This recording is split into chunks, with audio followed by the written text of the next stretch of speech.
Hey there, my name is Kelly Dell with Off the Beaded Path. Thank you so much for joining me for one of my last videos of 2021. This year has flown by and I have had a blast spending time with you guys this year and teaching you some new projects. If you'll remember from last week or you had a chance to check it out, I taught you how to make the Triumphant earrings. A lot of you loved those earrings, and if you like those earrings, then I think you are going to adore today's Triumphant Pendant. It's a little bit different, but a lot the same. So I think you're gonna really enjoy it. The good thing is we're gonna use a lot of the same products as we did last week.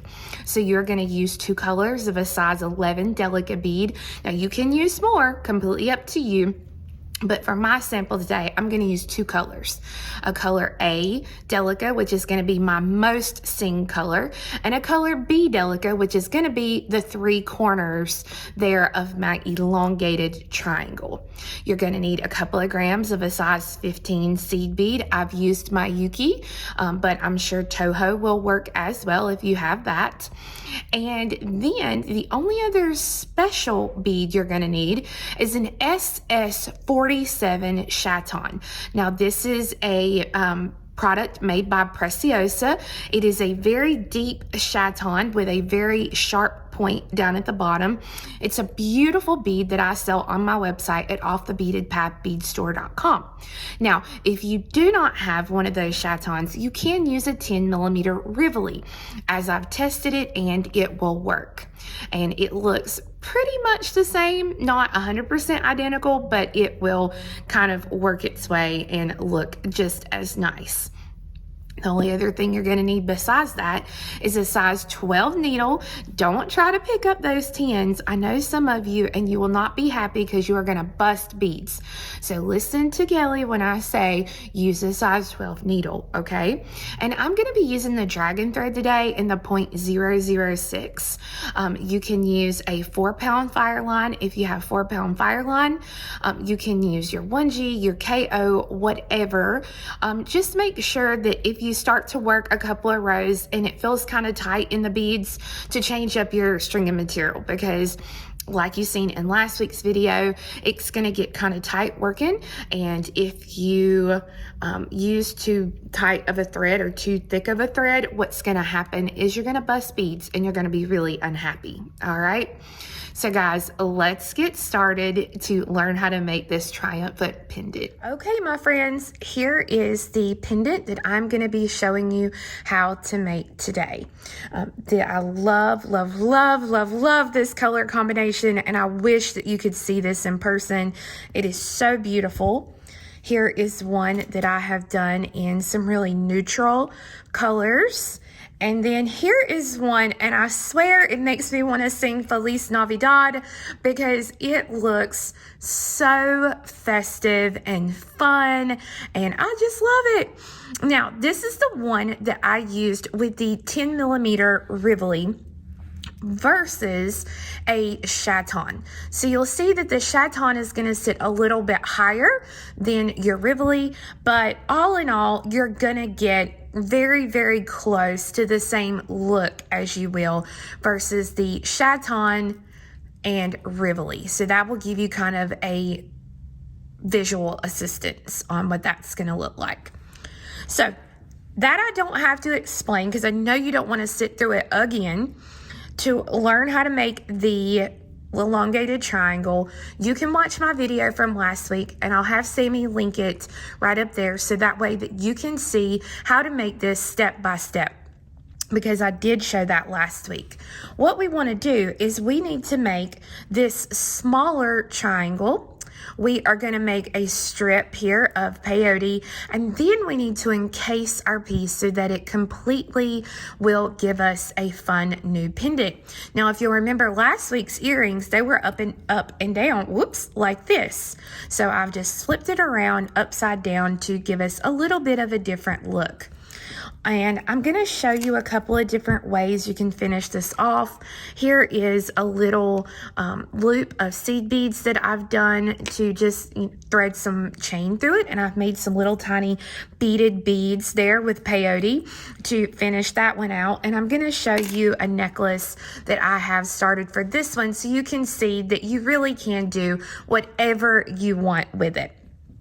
So to start out, we are going to make a triangle almost exactly identical to what we did here, except we're making the triangle, not an elongated triangle. So when I start out, I'm going to start out with the exact same counts for the 3 sides. So I'm going to start out with 1B, 9A. So 1, 2, 3, 4, 5, 6, 7, 8, 9. Now I'm just going to recount that really quick. So 1 and 3, 6, 9. I'm going to do that again. 1B and then 9A. So 1, 2, 3, 4, 5, 6, 7, 8, 9. I'm going to recount it just to make sure. So 3, 6, 9.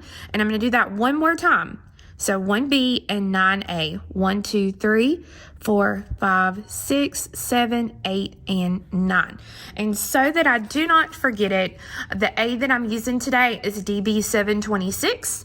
The B I'm using today is 035. And the Chaton that I'm going to use today is called Bermuda Glacier Blue.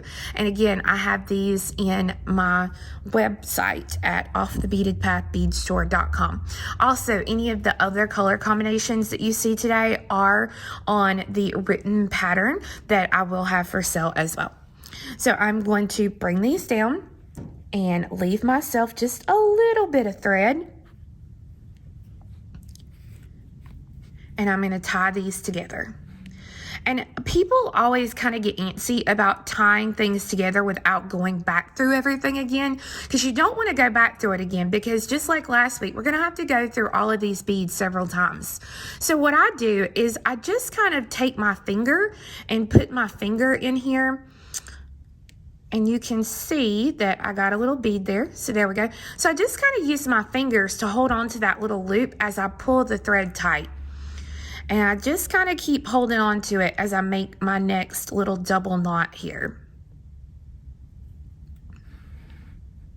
So see, by holding them in between my fingers right here, or you could even, like I said, put your finger in here, it helps you not to get any beads caught up in the knot. So we are going to make this triangle exactly like we did on this one. So to start out, you can see my knot is right here coming in between the B and the A. So I'm going to take my needle and I'm going to go through the A right there next to the knot and pull this through. I'm going to thread on 1A. I'm going to skip 1A and I'm going to go through the next A. And you can see, there we go. There we go. I only went through the one so that when I pull it, it's going to look just like this. So I'm going to continue working down the row, picking up 1A and going through the next A, skipping, going through, just like we did on this one, until I have my beads here. Again, you can see I'm coming right here in the corner. So all I have to do is pick up 2 of my B's, skip the B, and go through the next A.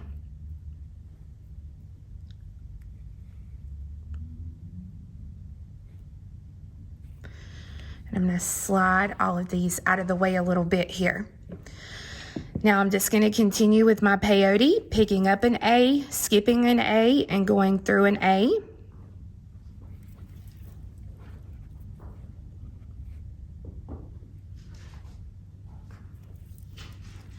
So that when I get to the next corner, which I am right now, I pick up the 2 B's.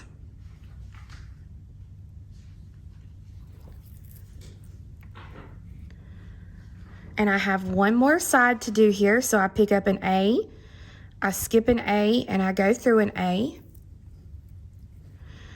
Pick up an A, skip an A, and go through an A. Pick up an A, skip an A, and go through an A. And I'm going to do this one more time. And again, you'll notice I'm right here at that corner. So all I have to do is pick up my 2 B's, skip the B, and go through the A. And then I can do my step up here all at one time. So you can see that we are working this row exactly like this. It's just instead of having long sides, we're going to have short sides here. So I'm going to continue to work this small triangle exactly as I did this one. I'm following these same exact instructions for both sides of the piece so that when I finish, I'm going to have a triangle that mimics my elongated triangle. All right, my friends, so once you have your triangle finished, this is what your piece should look like. They should be identical in the width here. They should pretty much match. Now, because you've tackled this, I know you know how to do even count peyote stitch. So all I've done is I have done a row of 2, 4, 6, 8 beads across, and then I have 20 beads going on both sides. So I can see 20 beads here and 20 beads here. Now this can be totally your own design, whatever you want to do. You can see on this one, I've just continued my little rainbow effect. This one I've done here. This one I used mainly my bees, kind of like I'm doing today, just because I really like the look of it. But this can be completely your own design, how you want this strip to look. Now I've gone ahead and gotten rid of my little tail thread, and I still have my needle threaded because I want you to see what's going to happen. This is just a little bit wider, just teeny tiny. It's going to be a tight fit in here. So what I do is I take my needle and I push it through, and then I kind of wiggle in the beadwork. If you are a loose stitcher, this is going to be a lot easier for you than if you are a tight stitcher. All right. You can make it a little thinner. I just like the look of this thicker. There we go. So once you actually get it pulled through, this is what it will look like. Now I'm going to go ahead and pull it so it barely overlaps here. And then I'm going to take my new piece, or my elongated triangle. I'm going to thread through here. And then I'm going to bring it through, and it will easily, very easily go into the elongated triangle. So that now I can fold it and I can zip it together exactly like we did in last week's video.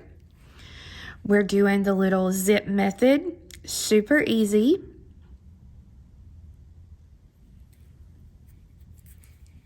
The biggest thing you have to be careful of when you're zipping your piece is that you do not get it caught on one of the corners, because you have multiple corners now to get it caught on. So you kind of have to be careful at this point.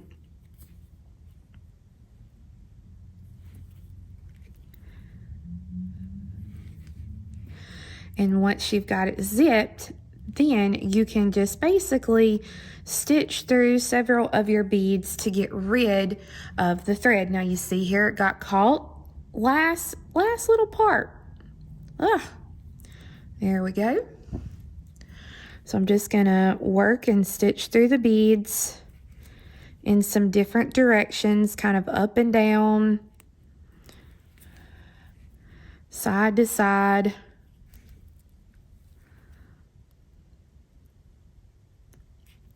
Just like I did on my triangles, basically, to get rid of the thread.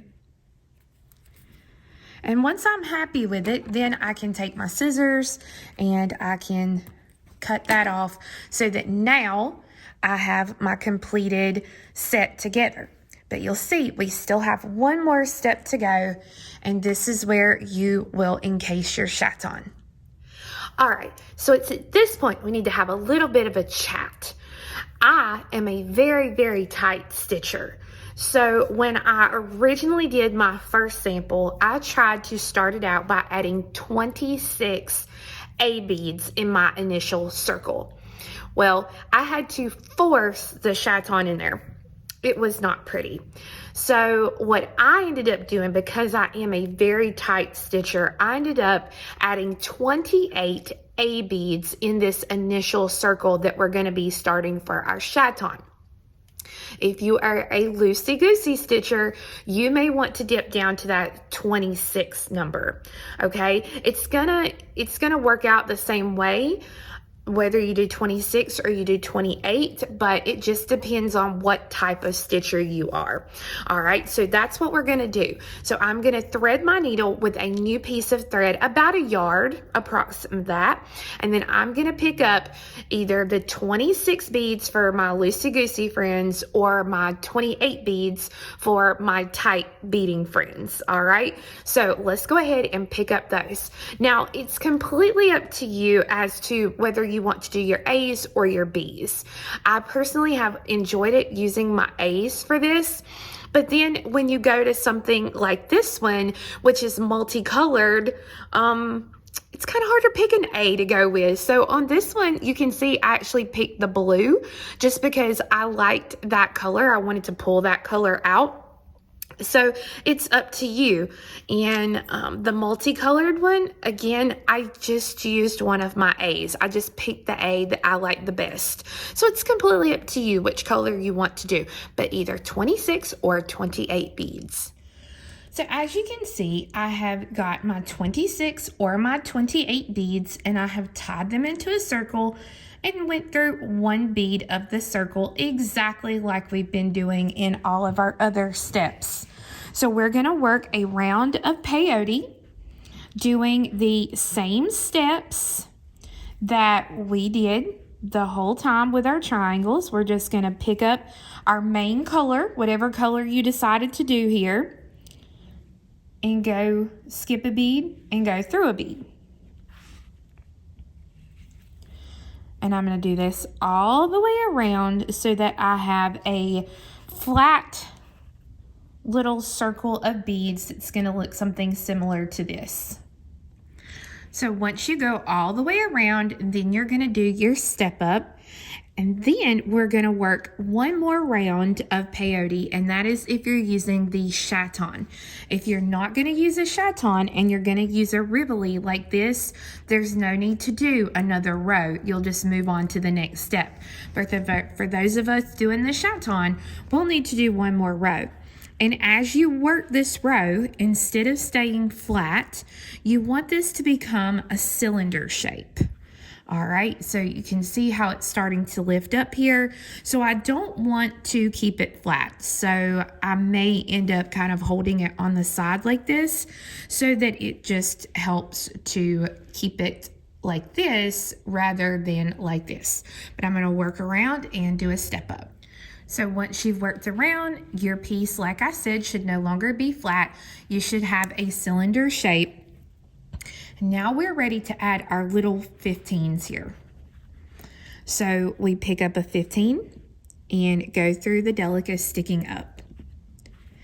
And we're going to go around adding this row. If you are doing the Rivoli, you will have to add 2 rows of 15s. So just be aware of that, versus those of us who are doing the Chaton will only have to do the 1 row of 15s. So you can see how that's starting to pull in. So I'm going to work this whole round, and then once I get all the way around, I'm going to go through all of these beads again to reinforce them. So I'm going to go through the 11 and the 15 all the way as I work, so that way it really pulls this down over the beadwork. Now, if you go to slide in the next steps, when we get there, if you go to slide the Chaton in, and you feel like it's going to fall through, then you can certainly come up here and add another row of 15s. But if you go through and reinforce these, like I suggested, you should not have that issue. It should be a really nice, tight fit as you work. So I'm going to get in this one last one here.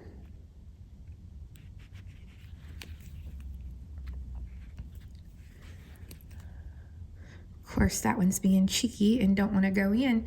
There we go. So that's what it's going to look like here. So I'm going to go through and I'm going to reinforce all of these beads, and then I'm going to stitch to the back side to exit any of the up Delicas here on the back side of my piece.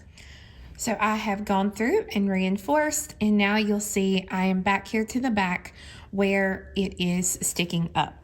So this is where we're going to put our Chaton in, and I'm going to kind of clean it off here on my board and get it nice and pretty. And then I'm going to lay it down into the encasement. Now this is where I said that you might have to do a little finagling, especially if you are a tight stitcher like I am. I promise you it will fit. You'll just have to get it in there. So you can see there it fits perfectly in my encasement after I've wiggled it just a little bit. And that's going to be beautiful. I love it. So now I'm going to do 2 rows of my 15s here on the back of my piece, so that way it will hold in. The great thing about this is we don't have to completely encase the back. If you can see back there through the piece, we don't have to completely encase it because it's not going to touch the skin. You see this right here, you see kind of how far it is back down in there. That's not going to touch the skin whatsoever, and so we don't have to worry about the back scratching off. So all we have to do is do our 2 rows of 15s and we'll have this one complete. So now you've got the front and the back completed. We're ready to attach it, and that makes me so happy and excited. So if you look along the back of your piece, whether it is the Rivoli or the Chaton, you will notice that you have a lower row of Delica beads. So here, here, here, here. These are the only beads we're going to be working with. We are only going to work with these lower beads here along the bottom of the piece as we do this next step. So it does not matter as long as I'm in position here. It doesn't matter kind of where I start. We're going to be tacking this on here. So I can start here, here, or here. You have 3 choices. So what I'm going to do is I'm just going to kind of lay the piece on here. And the first thing I'm going to do is I'm going to pick up 2 of my 15s. So I'm going to start right here in the corner, and I'm going to take the needle, and I'm only going to work with the 2 innermost Delica beads. So I'm going to go up through the first of the 2 here, and this might take a little bit of finagling and moving your needle or moving the bead or whatever you got to do. But of course, I had to pick the one that's going to be hardest to start. Maybe that's a good thing. Oh.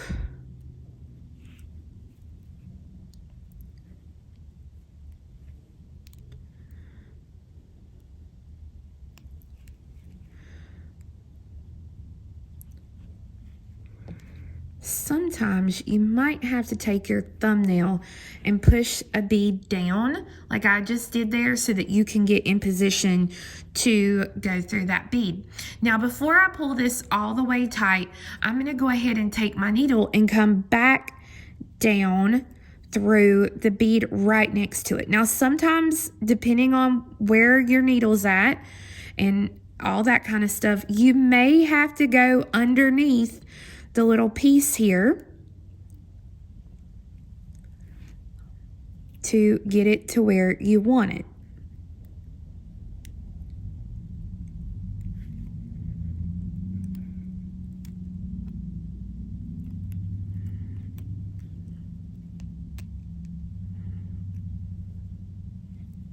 Well, isn't this just wonderful? I've not had a single issue with this until I started doing the video. And of course, there we go. So I'm going to go ahead and stick my needle back through here.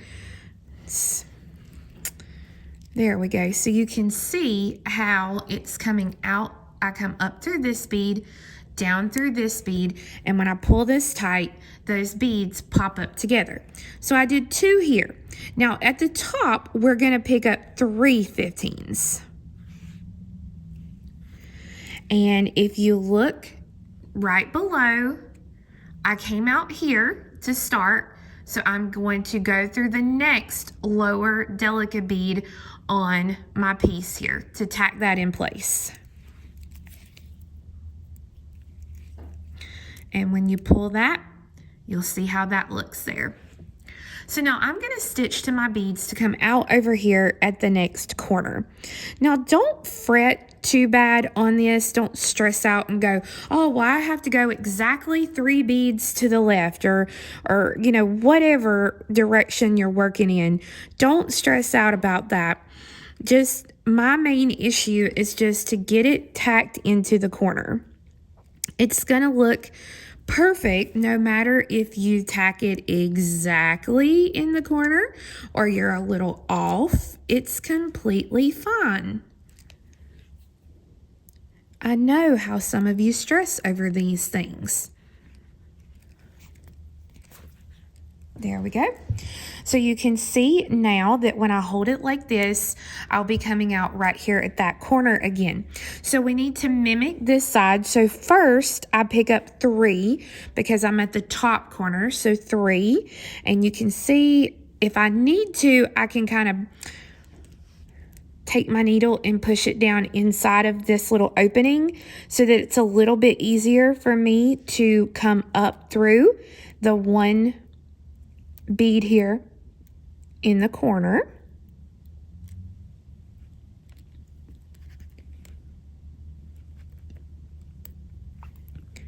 All right, I'm not going to play games with you anymore. I'm just going to lift this little bead up, make my life a little easier. Ha, there we go. Thank you, Tulip All. You are amazing. And I'm going to pull this through so that when I do, and I get my little beads pulled up here, there we go. You'll see that now they're tacked right there. And I totally flubbed that up. I must have dropped one off my needle, but I am not going to have to go through all of that again. So I'm just going to do 2. No biggie. But Lord, I know that some of my friends, you would take it apart. All right, so now I'm going to do my 2 15s. And I'm going to look right here. You can see that I started right here. So I'm going to skip the little space here and come through the next lower Delica bead right next to where I was coming out. So that now that is tacked down. Now, if you wanted to, you could leave it like that, but I also want to tack down this bottom corner down here. So I'm going to stitch through the A's to get there. And you can see I'm doing this pretty much 1 bead at a time. And I'm doing this so that I don't take any precaution here, or I take precaution not to bust any of my beads, because I've gotten this far in the process and we don't want to bust anything. So I got 1 more lower bead here to go through. There we go. So you can see I'm coming out of the lower bead here. I'm going to pick up 2 15s and I'm going to go through the Delica here. And again, you're going to have to wiggle it. There we go. And you see it kind of lifts that bottom up a little bit, and that's what I want it to do. And then again, I'm going to do 2 here, just because this is the same height. I'm not dealing with 2 different heights here. So 2, and then again, go through the next lower Delica there, so that now the Chaton is tacked in and looks fabulous. So what I'm going to do is I'm going to stitch through the beads to get rid of this thread, and then we'll talk about our topper. So now for me is the hard part, deciding on how to hang this and what to hang this on in the whole 9 yards. I'll be honest with you, I worked and wasn't really happy till I come up with this right here. But on this one, if you want to hang it on chain, you can see here I've just done a couple of little beaded beads to match my pendant here. So it's not just on a plain chain, but if you want to hang it on a chain, you can definitely do that. I came up with this teeny tiny twisted necklace that I'm going to show at the beginning of the year. But I love this. I think it looks really good with this pendant. So what I'm going to do is I'm going to use this sample to show you how you can make the topper to hang it from something. And I'm probably just going to hang this on a chain, this particular one, just because I'm going to give this as a gift, and the person I'm giving it to would just want it on a chain.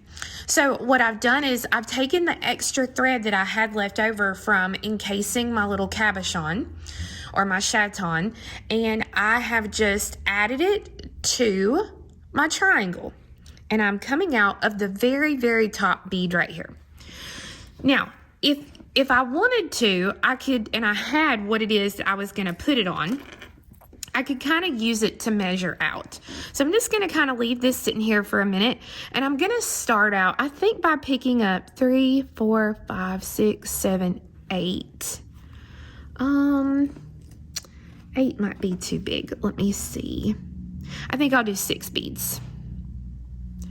So 3, 6. So I've got 6 15s. And then I'm going to do 2 Delicas of my liking and 6 15s. So 1, 2, 3, 4, 5, and 6.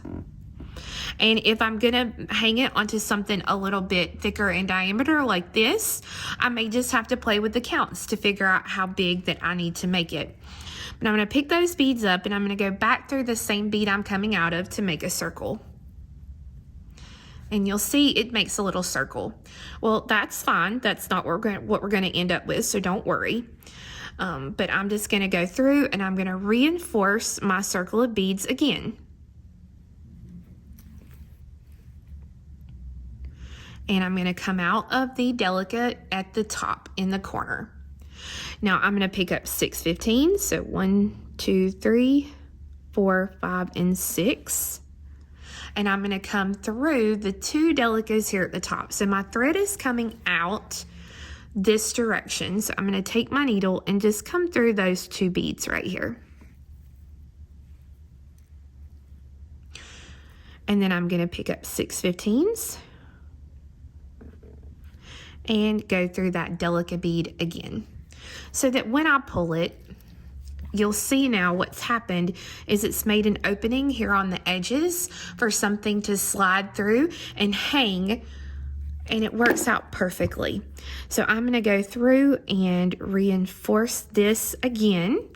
And you can really go through and reinforce these beads here as many times as your needle will go through them, but it's completely up to you. Depending on if you're a person who's super hard on the jewelry or who's not. So once I'm happy with the amount of reinforcement that I've done, then I'm just going to get rid of this thread so that now it can hang on whatever I want it to hang on. So as you can see, this is such a fun little project to do. And I do want you to know that I would not make this into an earring, because when it hangs, this is going to hang back a little bit if it's actually on the ear, whereas when it's on your body, it's going to, sit exactly like it should. So I would not say do this as an earring, but as a pendant, it is perfect. So there you are, the Triumphant Pendant. So guys, I hope you enjoyed learning how to make the Triumphant Pendant. I know that I love it, and I hope that you love it as much as I do. I do have the written pattern and kits available for this project on my website at offthebeadedpathbeadstore.com, as well as those SS47 Chatons. They are absolutely gorgeous, and I have a really good variety of them for you to choose from.